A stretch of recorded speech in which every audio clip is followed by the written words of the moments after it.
Welcome to a special edition of the Focuz Up Show. Today, we'll focus in on Les King, also known as El Pooh. Let's bring him to the show. Welcome to the show, Mr. El Pooh. How you doing today, brother? I'm doing well, brother. How you doing there? I'm doing good on this beautiful day. It's not really beautiful outside, but hopefully it'll get better over here. But looking forward to this interview. Um, let the people know who Mr. El Pooh is. What I like to do with this show is I know that in our communities we have a lot of great people who can be of great service to other people, and my goal is to introduce them. One of my first questions: where you grew up at? Yes, sir. So yeah, I was born here in LA, South Central, on the east side. Yes, sir. Okay. I spent most of my time, my younger years on the east side, basically, like in the South Park area, up till I was about 13 years old from birth. So I either stayed on Parkfront Walk, which is right there in the park, the back street, which is right behind the park, 49th Street, or either a few little streets around 51st, 52nd, all around there. But I stayed there, like I say, my upcoming years to about 13, raised by my mother. My father's family was around there, his mother, his auntie, his grandmother, and pretty much my whole family was right there, except my father had actually moved to Kentucky when I was a, very, very young kid. Didn't even know him, really. Okay. Mhm. Did you have a relationship with him as a young man? I was getting ready to say I didn't get to meet my father till I was about 14. I went out to Kentucky and I moved with him for about a good year. Okay. Stayed out there, and then I came back out here and just took it from there. Finished high school and everything. Just really basically been here most of the time, since then, basically. Okay. Do you have like siblings, like brothers and sisters? Oh yeah. My mom, she had, she had 4 more boys. One of them, rest in peace, before I was born. He was a little kid when he died. He died about 2 or 3 years before I was born. He was, I guess, about a year or two when he died. And then I had 2 older brothers, an older sister, and I got a younger brother. Okay, cool. And then growing up in Los Angeles, did you experience any trials and tribulations? Did you make it out of there unscathed, or how was it for you growing up? Yeah, you never make it out of South Central unscathed, man. Everybody got a little PTSD. And also, let me just say this too. I also got some other brothers and sisters on my father's side too. I don't want to leave y'all out. Darlene, shout out to Darlene, Ernest, and Sabrina, and Lisa, and Alexis too. I got a whole lot of brothers and sisters by my pops. Just to let that be known. But no, you don't get out of LA unscathed. Okay. Because when you hit those teenage years, like I said, I had moved to Kentucky when I was about 14, came back when I was about 15. And I was kind of like one of those kids that was kind of going through it. Let me just say it like that, rebellious. And I was really good at school, to start off and everything, like elementary, junior high and all that. I was, pretty good in school. Even through high school, I was all right when I was there, but I was going through some stuff where I missed a lot of school and everything. I ended up making it out of school about a year late. And that's a whole nother story within itself. Because I did a whole year of school in Kentucky. Yeah. And the crazy thing is, when I went to Kentucky, they didn't send my records from LA. So when I came back to LA, they didn't send my records from Kentucky. Golly, man. So I had to repeat a whole nother year of school, bro. Man, but as far as growing up and everything, man, yeah, I've been through the rigmarole like everybody else. If you want to get into more detail about that, bro, yeah, I had my little days as a teenager, adolescent. I've been through it and everything too.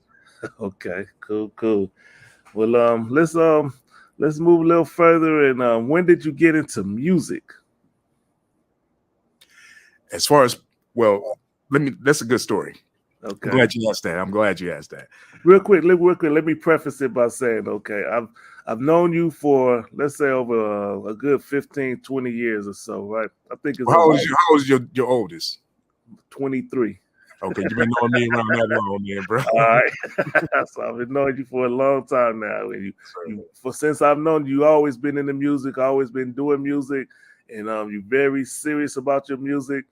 I can remember music being in my life all my life. Growing up, I first heard the term oldies. And oldies to us was 50s and 60s music. Even the 70s was kind of, maybe the early 70s was like considered oldies. And this is like the late 70s, early 80s. So when you thought about the oldies, you thought about it was a radio station called KRLA, I think it was, and it was a couple other little stations that played old music. But that's where you go to get your oldies. And like I said, the oldies were like the 50s, the doo-wop stuff and all that, then the Motown and all that. And of course, your parents, your mom, she's always, everybody had a mama that played music, I'm pretty sure. So Yes. Of course, your music first comes, your influence first comes from, being in the household and everything. So I heard all the music everybody else heard, the Diana Rosses, the Marvin Gayes, the Stevie Wonders, and all the, the greats and everything. But the crazy thing is, some of this music I heard, like Sam Cooke and maybe what's that other cat?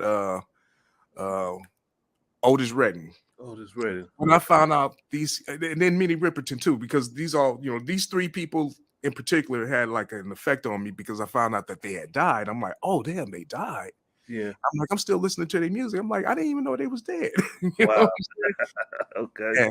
And then the first artist that died on my watch that really took an effect on me was Marvin Gaye. Okay. I remember. Everybody knew. Yeah. That day he died, it was like, whoa, it just hit me hard. Like, remember that time. Yeah, Marvin Gaye died. But either way, just to say that, music has always been in me. You know what I'm saying? I can always tell the difference between what kind of music was what, who sounded like what and everything. So anyway, it was kind of like that. So let me real quick, does knowing that these people passed away, did it have an effect on you, like to put into your mind, like, damn, music is timeless, like they're gone, but I'm still here listening to them, this beautiful piece of work that they produced? Something like that. But it was just, I was young. I was just young, and it just kind of hit me. Like, for instance, Minnie Riperton, Memory Lane. I knew this song, right? Yeah. But somebody mentioned that she was dead, and I was like, oh, I was still young. I'm like 10 years old, so it kind of like affected me. Like, oh, damn, she dead? Yeah. Wow. I don't know. It just had some type of effect. But I was a little kid, so I can't really, put myself in that frame. Okay. I just know it just made me feel a certain way. but as far as me getting into music, I had like I said, I had an older brother that was 10 years older than me. He knew I kind of like was into music and everything. And for my 14th birthday, I think it was, not birthday, but Christmas. I think I was 13, getting ready to be 14, because my birthday comes up in the month after Christmas in January. Okay. So either way, he bought me a guitar. Wow. Yeah, I was playing that guitar, and the first night I broke a string. Oh, the very first night I broke it. But I kept on playing that guitar, playing it. And then later, when I got to about 16 or 17, I got a summer job, and I saved up my money, and I got me a keyboard. I got me a little Casio keyboard, and I started playing around with that, making beats and everything. And that's where I really started getting serious about the music, because I was going to LA, and I ran into my boy Soul. Shout out to my boy Soul D. And we was making a group. It was me, him, and this other cat. All right. And they was gonna be the rappers, and I was gonna be the producer. Okay. And it was crazy that we ran into a substitute teacher who had a crib over here on Hauser, between Washington and the Creek. He was over in that area on Hauser. So we went over there, went to his studio and everything, and we tried to recreate a beat that I made, and it wasn't coming out right. I'm like, I can go get my keyboard and make it sound right. He was like, nah, you ain't gotta do that. We just did what we did. So when it was time to get on the mic, the two dudes that was out there, my boy Soul, he did his thing. The other dude froze up. He couldn't rap. Damn. For some reason, he froze behind the mic.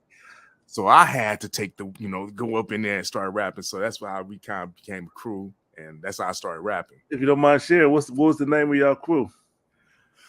I I forgot what it started off as, but it ended up being the Funky Fanatics, and then we ended up being Just for Kicks. Just for Kicks. Okay. Yeah.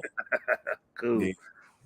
Cool. So y'all went to the you said a teacher, substitute teacher house, or It was a substitute teacher that was working at LA. My boy, he was in this class and they hooked up. And yeah, we went to a studio over there on Hauser. Yeah. okay, cool. And do you have those recordings today, or is it I something don't know. I got a whole lot of cassette tapes. I don't have a cassette player. I don't know if I got that recording, but I know one thing though. It's crazy because this producer had hooked us up with an actual producer in Hollywood. Yeah. I don't remember the exact storyline because back in the 90s, I was doing stuff every day. I got some of my boys that keep telling me about stuff that happened. It's like, man, do you realize that I was getting into stuff every day? I was like living like 2 or 3 lives. I was like trying to do this music thing and being in the streets and then try to be at home and try to keep it all separated. It was crazy. But so when we had met this producer, I don't know how it happened, but me and my boy, he had a studio on Hollywood Boulevard. Okay. We ended up going there ourselves, knocking on his door and like, hey, remember us? You're like, yeah. I'm like, yeah, we ain't working with dude no more. What's going on? And dude actually gave us a production deal. Nice. Yeah. And we signed a little production deal. And then we brought a female in to go a little further. We brought a female in who ended up being Josh Skills from the 5 Footers. Josh Skills from the 5 Footers. That's cool. That's hella cool. So y'all recorded songs with her or what? Yes. And I do have some of those recordings. Yes. Nice. Yes. That's cool. Shout out to Josh Skills. That's cool. So you were doing music production, you're still in high school, and you had a production deal. That sounds great. And how did you as far as staying safe and surviving in those streets, the way you moved, how did you stay clear of ending up in doing prison bids? I don't know if you did or not, but how did you stay clear or not end up in those situations where you wasn't in let's say you thankfully you didn't make it to the grave like so many of us young brothers do in South Central LA. How did I survive the prison system? Let me just say it like this, bro. It's by faith. Okay. You know what I'm saying? It's just moving the right way, trying to, because I was as silly as everybody else. But the thing is, I went to Kentucky. Let me give you a little backstory behind that. Yep. I learned how to survive on my own because when I did go to Kentucky, I moved out there with my father, my stepmother, and step siblings and everything. And I was kind of alone, because my pops took me in, of course, but he was working all the time. My stepmother could not stand me, and of course, the kids was kind of like, who is this dude coming in here? You know what I'm saying? Which I can kind of understand, we all young. Yeah. So I was kind of isolated to myself. So from there, I came back to LA. My whole mind frame had changed. So I was kind of more on that gangster mentality because when you by yourself so much, you just, learn how to survive on your own. So I didn't really run with crowds. Okay. I ran from, I had a little, we had a little hood situation like everybody else, you're from the neighborhood, or I wasn't really from no real super, gang. We had started, back in them days, we had the little cliques and posses and stuff. So I was with one of the little posses. I'm not going to shout out to, the dirty crew. I'm just saying like that. You know what I'm saying? Okay. But even with them, man, we wasn't really, I joined that because it wasn't really a quote unquote gang. It was just a clique. It ended up evolving into a gang over the years, but I never got too close to too many people. I ain't run with crowds. I didn't do too much stupid stuff. And then when I did do it, I did it by myself. Okay, I understand that. Let's move to the D-Town Productions and High Note Entertainment. Those companies that I'm familiar with that you've established or started. Let's talk about those a little bit. Which one came first? Oh, D-Town came first, definitely. D-Town, okay. D-Town was my thing. It was like I said, I was with the group, just for kicks. We ended up breaking up about, let's say, 93, late 93, somewhere around up in there. 94, I moved into my own apartment over here on the west side. and on Cadillac Last End. Shout out to that area over there, and by this time I'm just working and everything. Didn't have no equipment, nothing. I was just just surviving basically. Yeah. And I just came up with D-Town. In fact, you know what? It came before then. Actually, D-Town Productions came when I was at Manual. Okay. Went to Manual Arts High School, and I had a printing class. And I mean, we had made some business cards. I put D-Town Productions, Pooh, put all my information on there. I was giving out business cards, D-Town Productions, you know what I'm saying? Okay. So it was just really in my head. Even when I was with the crew, it was like everything was D-Town for me. I was representing D-Town Productions. But D-Town was part of, the Dirty Crew once again, So that's where that came from. Got it. The high note thing came, that came in like 98. The high note thing came like 98, maybe 99. That's with me, Third, my boy Third, we hooked up. Third. Shout out to Jay Walk and Third. I met them both at the same job, you know what I'm saying? Yes, around the same time, the same week for sure. Okay. I was like, man, I do music. They were like, yeah, okay, let's hear what you got. I'm like, okay, come to the car. Came to the car, threw the cassette in. They like, oh, okay, yeah, this dude really do music. Yeah. We went to the crib, started doing some recording and everything. And then me and Third and this other cat that we was trying to work with, we just came up with the name, and it just kind of stuck. Cool. I know. Us as producers, when we coming up and we don't know much about the game, I understand that we learn from each other and feed off of each other's energy. And I remember the first time that Mr. Walk brought me to your house, I was like, oh, okay. And I learned a lot. I'm telling you, just from being there that one day, I learned a lot.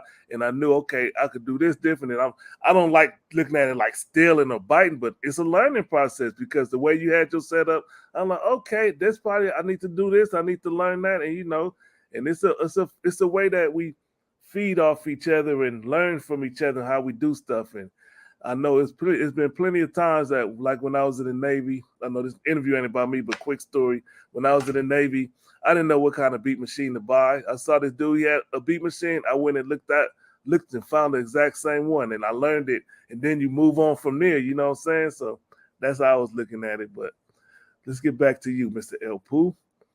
Yeah, well, actually, it was a Third that came to the car first. Okay. And I took him to the crib, I think, first, and then Jay Wall came and listened. He was like, "Oh, okay." So it was in that order, something like that. Yeah, but that's how that was. But I just want to say something about what you just said, though. Because that's how I kind of picked up too. Because I ain't know nothing about production and everything either. But I had a dude that had an MP back in like '92. Okay. In fact, let me shout him out, man. Aaron Harris, let me shout you out, bro. 74th Street Music. Cool. And he had an MP. He kind of showed me how to work the MP and everything. So I did the same thing. When I got my money together, I went and bought an MPC. Yeah. Because that's what I kind of learned, though. And it was like the thing for producers back in those days. But go back to your question, man. I digressed. I forgot.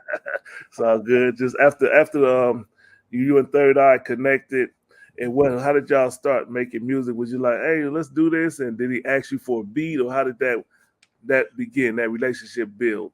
Well, okay. So I had my equipment for about 6 months, and I had to learn it and learn how to get everything together, because I had to learn everything kind of. Well, actually, I went to engineering school for a few months before the school had closed down, so I didn't really learn too much from there, but I had a good understanding. Okay. So when I went and bought my equipment, I was kind of asking the salespeople, "Do I need this?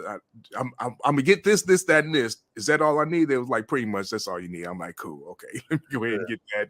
Had to put it together and figure out. I knew the MP a little bit. There was certain things I knew how to get it working. But I had a 4-track cassette player and everything. I had to learn how to work that and plug everything together. Once I got it together, I got it going. Then when I ran to Third, I was I was just a cat that was like, man, listen, I'm looking for people to record with, because I wanted to learn how to record, and I just wasn't really trying to record myself, because I didn't start off as a rapper. Like I said, I started off as a producer. Okay. Or wanted to be a producer. I was just kind of thrown into rapping, but I had a whole lot of raps. Okay. But I was looking for other people to actually, to record and everything so I can get my craft together, because my whole thing was I really wanted to be more on the production engineering side of things anyway. So my man was like, man, I got some lyrics and everything. So I'm like, come on through. It wasn't no problem, because I'll work with anybody, man. I'm not here. I'm still like that. I'm not here to hinder nobody, but I didn't evolve though. You know what I'm saying? I was doing stuff for free because I really wanted the experience. Yeah. And we just clicked. And even the same thing with Jay, while we just clicked. It was just like, man, I got beats. Can you get on it? Yeah, I got something for it. Let's work it. And we'll record it. If it sounded good, it's like, cool. When we doing the next one? Okay. I wasn't charging or nothing. It wasn't nothing about none of that. Then I was working with a little crew too. If you don't remember, I had a crew called the Individuals. Remember those cats? Individuals. I don't I had a little crew. Okay. Individuals. I had a little crew. I stayed in a big ass apartment complex, right? Yeah. And one of the cats stayed in the complex, and the other cats was like, actually, these other cats used to stay around the corner. The whole point of it is I had a little crew. I was working with them too. So I was working with peoples, and just trying to get, that's where the whole D-Town thing kind of came, it all came under that umbrella right there. Okay. So I was just trying to record and just trying to get some people in there, man. Cool. How did you balance doing your music, working, and being in a relationship? How much time did you commit to your music?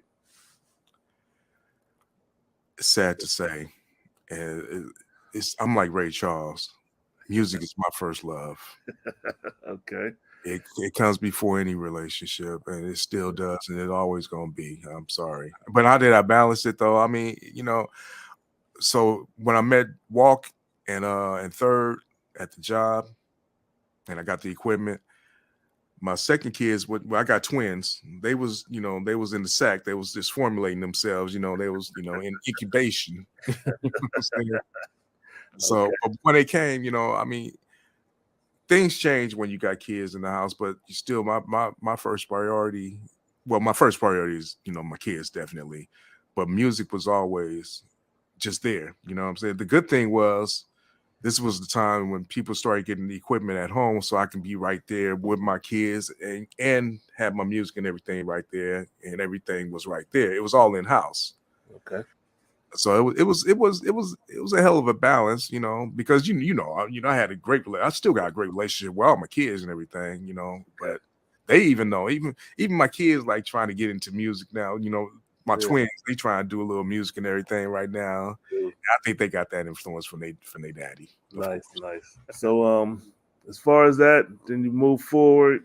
You got the High Note Entertainment, and you producing artists, and any of them stand out to you, like that people that you work with or artists that you work with that you look at and be like, man, that was a very interesting time, or that was a pivotal time. Anyone in particular? Yeah, Jaywalk. Okay. Jaywalk got some interesting songs that Jaywalk we used to be like, huh? Did you really say that? And it was like, we're gonna record this. Yeah. We're gonna put this down. As controversial as it was, Jaywalk got some controversial songs out there that made me like, I would never do that, but I don't mind you doing it. Oh man, okay, that's cool. So let's expound some more on as far as working with Jaywalk. What did you think about him as far as his ability to work in the studio? How was working with him? How was the experience? It was great. Okay. One thing about Jaywalk though, Jaywalk is the type of rapper, was the type of rapper, let's say about 20 years ago. He get in the room in a freestyle and just tear everybody up, just have that energy and everything. Yeah. Then he get on the mic and make a song about some stuff. It's like, man, dude, that ain't like what you was freestyling about. You was tearing everybody up. Now you up here talking about these females. I ain't mad. Yeah.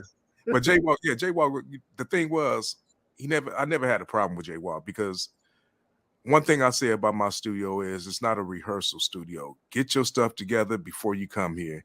I might have told Jaywalk that once. Okay. And he knew, and he understood. But I got cats, man, I've been working with for 10 years. They still ain't got that together. Man. I'm serious. That's crazy, man. Well, that's cool. Cool.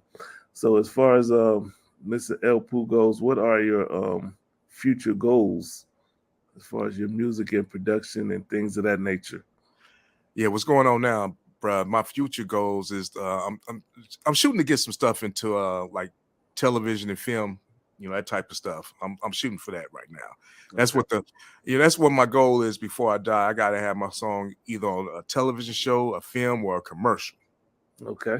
I'm not shooting too much for artists. I mean, yeah, in fact, I got an artist that just hit me up a couple of weeks ago. Took one of the tracks I made for him about 6, 7 years ago. I made it for him a while ago. Okay. Hit me up and he just released it. He was like, I'm just releasing some of this unrelated stuff, or unreleased stuff that he had did. Yeah. So I still got some stuff out there in the works, but I'm not really focused on artists no more, man, because artists are too hard to work with. I learned this a long time ago because I gotta say this, bro. When I was with my group, we was the hardest working group as far as rehearsing and being prepared and going into the studio that I ever worked with or ever known, just on a personal level. We took it serious, serious, serious. You know what I'm saying? Yeah. So I haven't ran into no other groups that had the work ethic that we had as our collective group. Okay. And it's hard to come by that. And if I don't see that drive especially in the group thing, because what really broke us up, we had people saying, I don't like to work. I had somebody suggest that I don't like to work with groups. I don't like to work with groups. I don't like to work with groups. And after a while, I understood what he meant because it only takes one out the group that'll mess up everything. Okay. I understand that. Man, I do understand that. Man. But so now as far as what you're working on, I know where you at today, you're doing you are a host and a producer of the Focuz Up Show. Tell us about your experience with the Focuz Up Show and what do you see as far as your future at a show like the Focuz Up Show, and what do you see for the future of the whole show as a whole? Yeah.